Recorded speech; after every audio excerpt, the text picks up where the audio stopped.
नमस्कार दोस्तों। आज हम एसएससी जीडी की भर्ती प्रक्रिया के बारे में पूरी जानकारी इस वीडियो में प्राप्त करेंगे। तो आप वीडियो को अंत तक देखिए और अगर वीडियो अच्छा लगे तो लाइक और सब्सक्राइब कीजिए।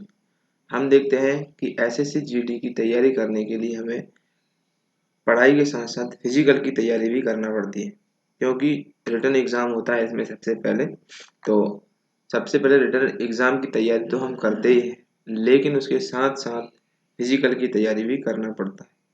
तो आप मैं बताना चाहूँगा आपको कि इसमें आप रिटन एग्ज़ाम की तैयारी किस प्रकार से करें और उसके बाद में या साथ में फिजिकल की तैयारी भी कैसे करें। हम जानते हैं कि एसएससी जीडी में लिखित परीक्षा पास करना पड़ता है, जिसके लिए हमें कुछ स्ट्रेटजी बनाना पड़ता है कि सभी सब्जेक्ट को किस तरीके से कवर किया जाना चाहिए। तो इसमें हम देखते हैं कि मुख्य रूप से 4 सब्जेक्ट होते हैं। पहला मैथ्स है, दूसरा रीजनिंग है, तीसरा इसमें सामान्य अध्ययन होता है जिसमें सभी सब्जेक्ट आ जाते हैं, और चौथा होता है हिंदी और इंग्लिश में ऑप्शनल होता है। आप हिंदी या इंग्लिश दोनों में से कोई एक सब्जेक्ट ले सकते हो। तो इसमें हम देखते हैं कि जो सामान्य अध्ययन का पोर्शन होता है वो काफ़ी बड़ा होता है, विस्तृत होता है, कि जिसको हम कवर बहुत जल्दी नहीं कर पाते हैं। उसको कंटिन्यू करके रखने में ही धीरे धीरे कवर होता है, फिर भी पूरा कंप्लीट नहीं होता है। लेकिन शेष 3 सब्जेक्ट मैथ, रीजनिंग और हिंदी या इंग्लिश में से कोई एक, ये इनकी लिमिट रहती है, सीमाएं होती है। तो आप अगर चाहें तो इन तीनों को ज़्यादा फोकस करके इनको कंप्लीट कीजिए, साथ में सामान्य अध्ययन को नॉर्मल स्पीड से और एक लिमिटेशन बनाकर उसको साथ में तैयारी कीजिए। क्योंकि यदि आपके तीनों सब्जेक्ट कंप्लीट होते हैं तो हर सब्जेक्ट 25 मार्क्स का होता है और आपके 75 मार्क्स कंप्लीट हो जाते हैं। जबकि आप इन तीनों की तुलना में सामान्य अध्ययन भारी पड़ता है, अगर इसकी तैयारी करेंगे तो केवल आपके 25 नंबर की तैयारी होती है। तो यही बात मैं कहना चाहूँगा कि आप सामान्य अध्ययन पे कम ध्यान देकर जो सब्जेक्ट लिमिटेड है उनकी तैयारी कीजिए, तो आपकी तैयारी बेहतर हो जाएगी। इसके बाद हम बात करते हैं फिजिकल की तैयारी कैसे करें। तो फिजिकल में हमें ये पता होना चाहिए कि फिजिकल की तैयारी करने में कौन कौन सी एक्टिविटी एसएससी जीडी के फिजिकल के अंतर्गत आती है, तो वो हम इसमें देखेंगे। और जब आप रिटन एग्जाम हो जाए उसके बाद में फिजिकल में जो एक्टिविटी कंपलसरी हो सिर्फ उसी की तैयारी करें, उसके अलावा आप दूसरी एक्टिविटी उस समय अवधि के अंतर्गत नहीं करें। क्योंकि कई बार ऐसा होता है कि हमारी रनिंग बहुत अच्छी होती है, लेकिन लॉन्ग जंप, हाई जंप या अदर किसी एक्टिविटी के कारण हमारे शरीर में चोट लग जाती है और हम फिजिकल सही तरीके से नहीं दे पाते। तो इसमें 5 किलोमीटर की रनिंग होती है। आप नॉर्मल स्पीड से 5 किलोमीटर दौड़ते रहिएगा।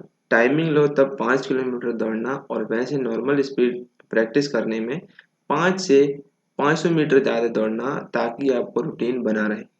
कुछ लोग क्या करते हैं कि 2 या 3 किलोमीटर की प्रैक्टिस करते हैं, तो टाइमिंग 5 किलोमीटर आने में उनकी जो कैपेसिटी होती है वो ख़त्म हो जाती है, और आखिरी बाउंड्री या आखिरी टाइम में जाकर वो बाहर हो जाते हैं। तो आप ऐसी गलती ना करें, प्रॉपर 5 किलोमीटर की ही तैयारी करें, उससे कम ना दौड़े। भले ही आपकी स्पीड कम हो, लेकिन डेली आपको 5 किलोमीटर रनिंग करना है।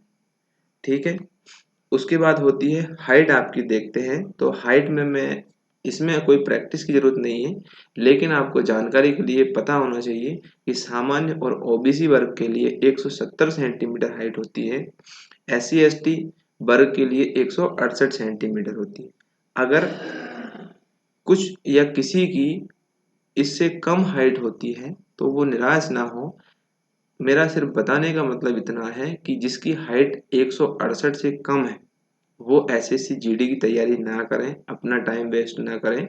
दूसरी मध्य प्रदेश पुलिस या अदर स्टेट सर्विस की तैयारी करें, तो उसको ज़्यादा बेनिफिट रहेगा। क्या रहता है, किसी को पता नहीं रहता है, एसएससी जीडी की तैयारी करता है लेकिन पेपर भी निकाल लेता है, फिजिकल की तैयारी करता है, 5 किलोमीटर रनिंग भी निकाल लेता है और हाइट में बाहर हो जाता है, तो बहुत टाइम वेस्ट होता है। तो इसलिए आप जिसकी हाइट कम है वो इसकी तैयारी ना करें तो बेहतर रहेगा। अगला है चेस्ट। चेस्ट नापते हैं इसमें।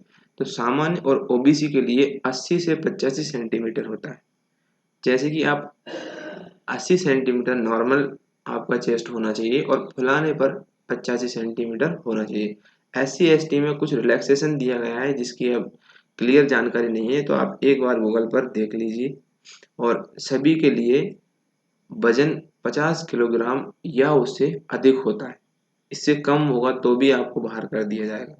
और इसमें बिल्कुल भी नहीं चलता है कि आपका अगर 49.5 किलोग्राम वजन है तो भी आप बाहर हो जाएंगे। 100 ग्राम वजन कम है तो भी आपको बाहर कर दिया जाएगा, जबकि स्टेट सर्विसेज में थोड़ा सा रिलैक्सेशन दे दिया जाता है। इतने क्लियरिटी से फिजिकल और मेडिकल नहीं होता है, तो आप इस बात का विशेष ध्यान रखिए। अब हम बात करते हैं मेडिकल की। अब जिन अभ्यर्थियों का मेडिकल होता है तो उसमें किन किन बातों का आपको ध्यान रखना है, और बहुत सारी चीज़ें ऐसी होती हैं कि जिसमें जो मेडिकल में कमियां होती हैं, यदि आपको पहले से पता है तो आप उनको सुधार सकते हैं। तो चलिए देखते हैं। सबसे पहले मेडिकल में होता है आपके चेस्ट का एक्सरे, जो कि आप चाहें तो पहले भी करा सकते हैं अपनी संतुष्टि के लिए कि हाँ, हमें कोई परेशानी नहीं है। उसके बाद में आपको होता है यूरिन टेस्ट होता है और ब्लड टेस्ट होता है।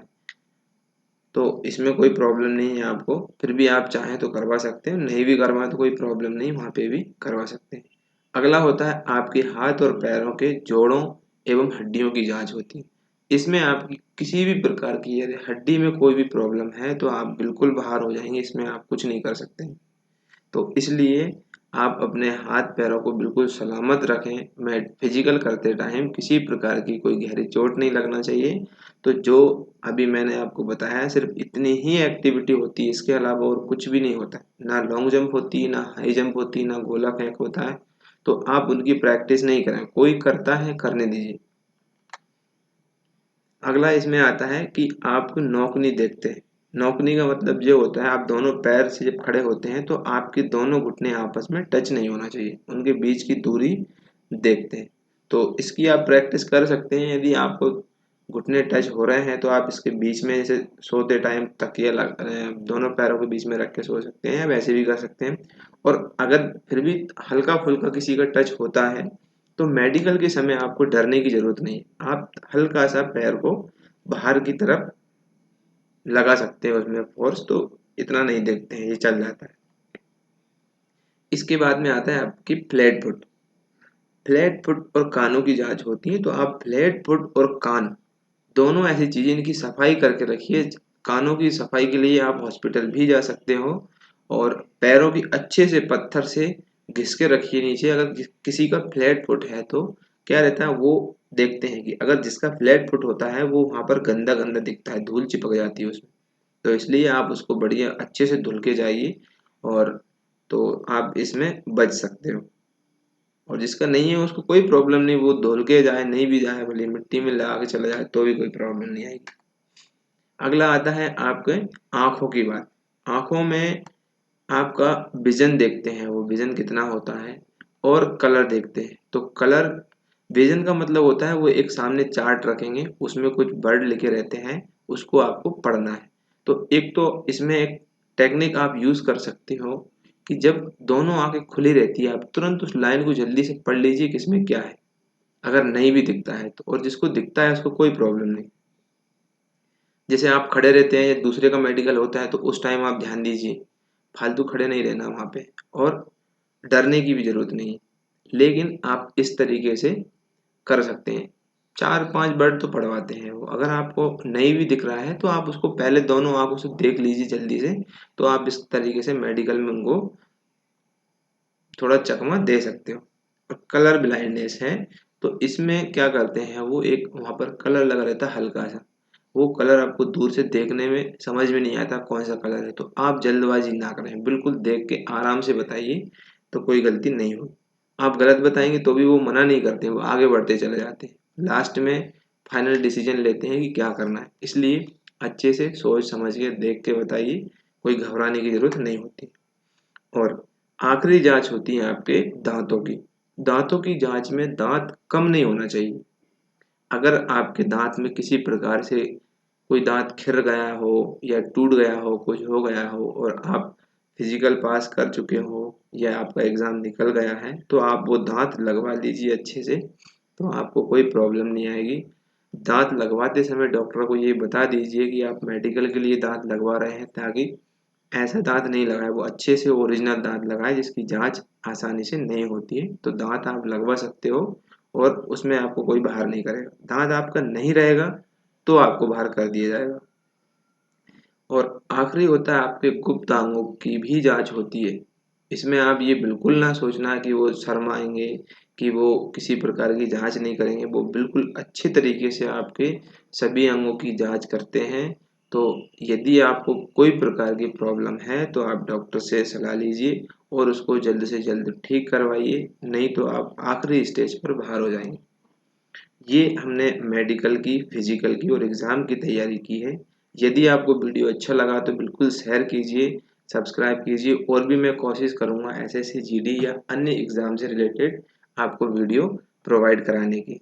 तो आज के लिए इतना ही काफ़ी। जय हिंद।